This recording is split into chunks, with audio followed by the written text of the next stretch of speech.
Hello friends, educate Bharat में मैं आपका स्वागत करती हूँ।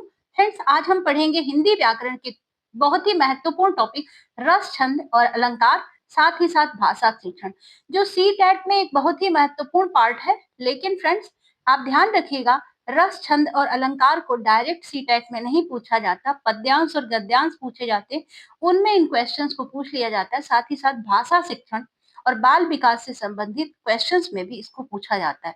तो चलिए आज 50 क्वेश्चंस का ये सेट हम कंप्लीट करेंगे, जो कि आपके अच्छा स्कोर करने के लिए बहुत ही महत्वपूर्ण है। चलिए शुरू करें। सीमा पर खड़ा सैनिक मुस्कुराकर आगे बढ़ गया, प्रमुख रस कौन सा है? तो यहाँ पर सैनिक का भाव साहस और कर्तव्य बोध से जुड़ा हुआ है।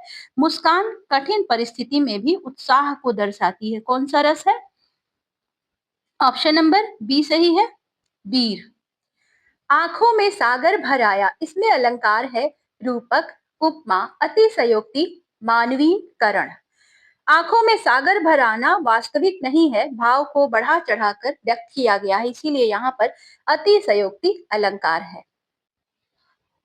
कक्षा में रस पढ़ाते समय यदि शिक्षक पहले कहानी सुनाए और बाद में रस पूछे तो यह सिद्धांत किस सिद्धांत पर आधारित है? रटंत, अनुभव से नियम, सी है नियम से उदाहरण, डी अनुशासन।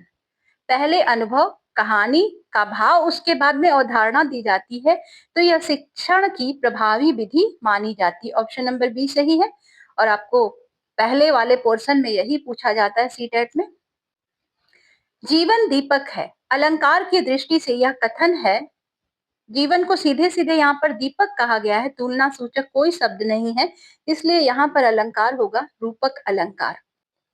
माँ ने बच्चे को सीने से लगा लिया, प्रमुख रस क्या होगा यहाँ पर?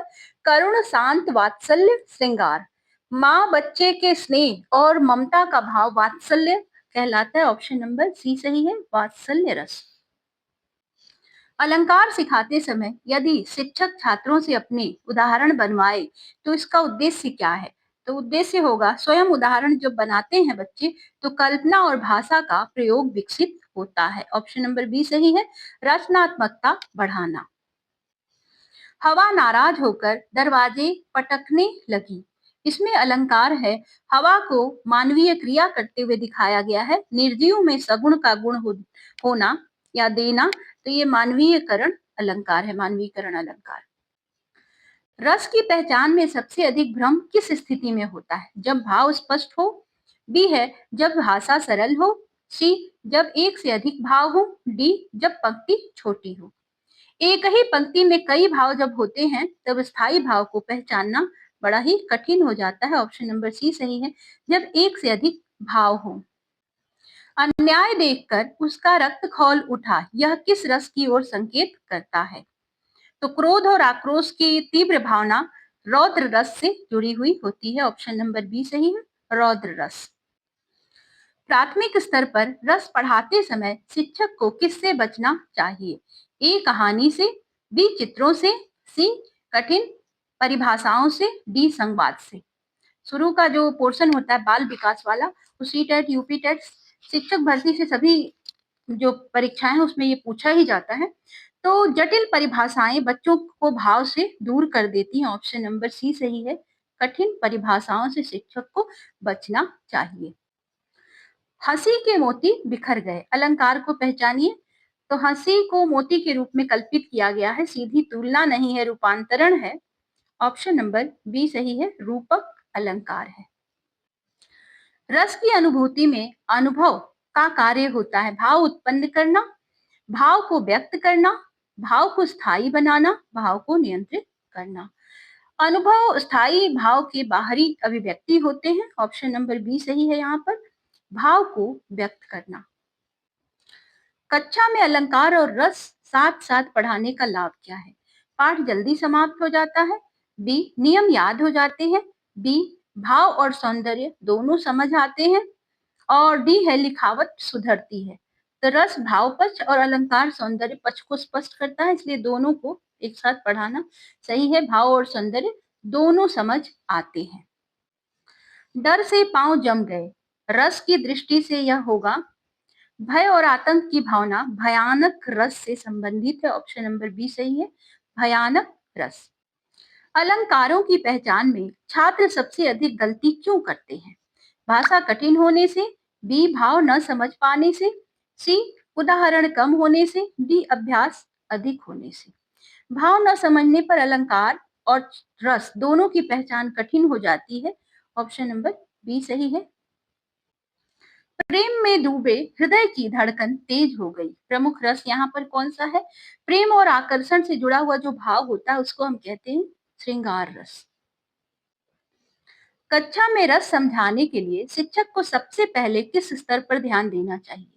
शब्दार्थ, स्थायी भाव, छंद, अलंकार।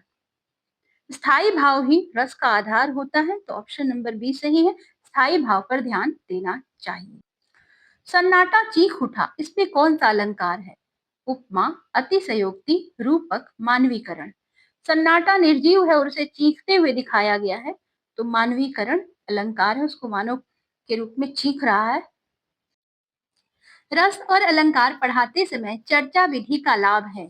समय अधिक लगता है, छात्र निष्क्रिय रहते हैं, सी है भाव स्पष्ट होते हैं, डी केवल शिक्षक बोलता है। तो चर्चा से जो छात्र होते हैं अपने भाव और को अच्छे से समझ सकते हैं। ऑप्शन नंबर सी सही है, भाव स्पष्ट होते हैं। रस अलंकार शिक्षण का अंतिम उद्देश्य है। परिभाषा याद कराना, बी उत्तर लिखवाना, सी भावपूर्ण और प्रभावी भाषा विकसित करना, डी परीक्षा में प्रश्न हल कराना। रस और अलंकार भाषा को जीवंत और प्रभावी बनाते हैं। ऑप्शन नंबर सी सही है, प्रभावपूर्ण और प्रभावी भाषा को विकसित करें। कविता पढ़ते समय यदि छात्र लय के साथ पंक्तियां दोहराने लगे तो यह किस सीख को दर्शाता है? छंद बोध, शब्दार्थ बोध, व्याकरण बोध, अलंकार बोध। लय और ताल के साथ पंक्तियां बोलना छंद की अनुभूति से जुड़ा हुआ होता है। यदि बच्चा छंद अनुभूत कर रहा है तो वो लय के साथ पंक्तियों को दोहराएगा। हृदय पिघल गया, यहाँ किस रस की संभावना अधिक है? तो दया, संवेदना और व्याकुलता जो होती है ये करुण रस का संकेत देती है। ऑप्शन नंबर बी सही है, करुण रस। वह सिंह की तरह लड़ा, अलंकार पहचानिए। की तरह शब्द की द्वारा तुलना की गई है, तो यहाँ पर उपमा अलंकार है, क्योंकि जहां पर तुलना होती है वहां उपमा अलंकार होता है। यदि शिक्षक छंद पढ़ाते समय पहले तालियां बजवाकर लय समझाए तो यह किस विधि का उदाहरण है? व्याख्यान, बी प्रश्नोत्तर, सी पाठ्यपुस्तक, सी क्रियात्मक विधि। शारीरिक सहभागिता से सीख क्रियात्मक विधि कहलाती है। ऑप्शन नंबर डी सही है। मुस्कान ही उसका उत्तर थी, यह इस पंक्ति में प्रमुख रस है, तो मौन, संतुलन और आंतरिक स्थिरता शांत रस का भाव है। ऑप्शन नंबर ए सही है। छंद की पहचान में सबसे अधिक सहायक तत्व कौन सा है? अलंकार, बी है रस, सी मात्रा लय और डी भाव। तो छंद का मूल आधार मात्रा और लय होता है। ऑप्शन नंबर सी सही है, मात्रा तथा लय। दीपक हंस रहा था, इसमें कौन सा अलंकार है? दीपक ये निर्जीव वस्तु है और इसको मानवीय गुण दिया गया है, इसीलिए ये मानवीकरण अलंकार है। रस शिक्षण में उदाहरण पहले और परिभाषा बाद में देने से लाभ होता है। समय की बचत, बी याददाश्त बढ़ती है, सी भाव स्पष्ट होता है, डी लिखावट सुधरती है। तो भाव की अनुभूति के बाद नियम देने से जो समझ होती है ये गहरी होती है। ऑप्शन नंबर सी सही है, भाव स्पष्ट होता है। डर के मारे सांसें रुक गई, यह किस रस से संबंधित है? भयानक, करुण, रौद्र, अद्भुत। तो भय और आतंक के कारण ये जो हैं ये भयानक रस के लक्षण हैं। ऑप्शन नंबर ए सही है। छात्रों से स्वयं कविता की लय पहचान करवाना किस उद्देश्य को पूरा करता है? परीक्षा की तैयारी, सक्रिय भागीता और सी है अनुशासन, डी पाठ्यक्रम समाप्ति। स्वयं खोज आधारित गतिविधि से छात्र क्या होते हैं? सक्रिय होते हैं। ऑप्शन नंबर बी सही है, सक्रिय सहभागिता। आंखों में खुशी नाच उठी, अलंकार कौन सा है? उपमा, रूपक, अतिशयोक्ति, मानवीकरण। खुशी का नाचना मानवीकरण अलंकार है। ऑप्शन नंबर बी डी सही है। कविता में छंद का मुख्य प्रभाव पड़ता है शब्दार्थ पर, भाव प्रवाह पर, व्याकरण पर, वर्तनी पर। तो छंद से कविता की गति और प्रवाह बनता है। ऑप्शन नंबर बी सही है, भाव प्रवाह पर। सीमा पर डटा जवान हंसता रहा, इसमें कौन सा रस प्रमुख है? तो कठिन परिस्थिति में जब साहस दिखाता हो तो ये वीर रस को दिखा रहा है। अलंकार पढ़ाते समय यदि छात्र भाव समझे बिना केवल नाम बताए तो कमी किस बात की है? तो कमी है अलंकार की सही पहचान भावबोध पर आधारित होती है। इसका अर्थ ये है कि भावबोध की अभी छात्र में कमी है। चांद सा मुखड़ा अलंकार है, रूपक, उपमा, श्लेष, उत्प्रेक्षा। सा शब्द द्वारा तुलना की गई है तो यहाँ पर उपमा अलंकार है। उपमा दी गई है चांद से मुखड़े की। रस और छंद और रस को पढ़ाने के साथ पढ़ाने का सबसे बड़ा लाभ क्या है? समय कम लगता है, पाठ छोटा होता है, भाव और लय दोनों स्पष्ट होते हैं, उत्तर लिखना आसान होता है। तो भाव, रस जो है भाव को स्पष्ट करता है और छंद जो है ये लय को स्पष्ट करता है और ये दोनों ही मिलकर कविता को जीवंत बनाते हैं। ऑप्शन नंबर सी सही है। भाव और लय दोनों स्पष्ट होते हैं। वियोग में भी स्मृति मुस्कान बन गई, प्रमुख रस क्या है इसमें? तो वियोग की पीड़ा करुण रस का मूल है। ऑप्शन नंबर बी सही है, करुण रस। छात्रों को छंद सिखाते समय सबसे पहले ध्यान देना चाहिए परिभाषा, प्रकार, लय, अनुभव, नामकरण। तो अनुभूति के बिना छंद को समझाया नहीं जा सकता, ये केवल सैद्धांतिक अनुभव रह जाता है। लय का अनुभव कराना जरूरी है। हंसी से घर गूंज उठा, हंसी से घर गूंजना बढ़ा चढ़ा कर कहना है, यहाँ पर अतिशयोक्ति अलंकार हो। कविता शिक्षण में समूह पाठ का उद्देश्य है। समूह पाठ से लय और ताल विकसित होती है, सामूहिक लय।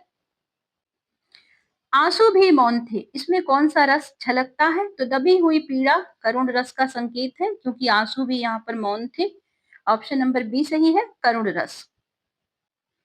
छंद के बिना कविता में क्या कमी रह जाती है? तो छंद से ही कविता में प्रवाह बनता है। धरती ने करवट ली, अलंकार कौन सा है? तो धरती को मानवीय क्रिया दी गई है, मानवीकरण अलंकार। रस पढ़ाते समय चित्रों का प्रयोग इसलिए उपयोगी है क्योंकि समय बचता है, भाव तुरंत उभरते हैं, सी लिखावट सुधरती है, डी पाठ छोटा होता है। चित्र भावों को तुरंत स्पष्ट कर देते हैं। ऑप्शन नंबर बी सही है, भाव तुरंत उभरते हैं। वह दृश्य देख मन ठहर गया, यहाँ पर रस कौन सा है? तो आश्चर्य और विस्मय जो है यह अद्भुत रस का भाव है। ऑप्शन नंबर ये सही है, वह दृश्य देखकर मन ठहर गया। छात्र यदि छंद पहचान ले लेकिन कविता का भाव न समझे तो शिक्षण है। भाव बोध के बिना साहित्य का शिक्षण अधूरा होता है। नयन झील बन गए, अलंकार कौन सा है? उपमा, रूपक, अतिशयोक्ति, श्लेष। नयन को सीधे झील कह दिया गया है तो यहाँ पर रूपक अलंकार होगा। कविता की प्रस्तुति में स्वर ताल का सही प्रयोग विकसित करता है। स्वर और ताल से भाषा का सौंदर्य बढ़ जाता है, भाषिक सौंदर्य। मृत्यु सामने थी फिर भी वह डटा रहा, रस है? तो साहस और धैर्य वीर रस का मूल है। ऑप्शन नंबर सी सही है। रस, अलंकार और छंद जोड़कर पढ़ाने का अंतिम उद्देश्य है साहित्य शिक्षण का लक्ष्य भाषा को भावपूर्ण और प्रभावी बनाना, भाषा को जीवंत बनाना। फ्रेंड्स ये अंतिम क्वेश्चन था, 50 क्वेश्चंस का ये सेट कंप्लीट होता है। और हाँ, अगर आपको हमारी वीडियो अच्छी लगी तो हमें एक लाइक जरूर दें और हाँ, चैनल को सब्सक्राइब कर लें, नोटिफिकेशन द्वारा आपको पता चल जाएगा। दोस्तों के साथ भी शेयर करें। मिलते हैं हम आपसे नेक्स्ट वीडियो में, तब तक के लिए goodbye, thank you for watching.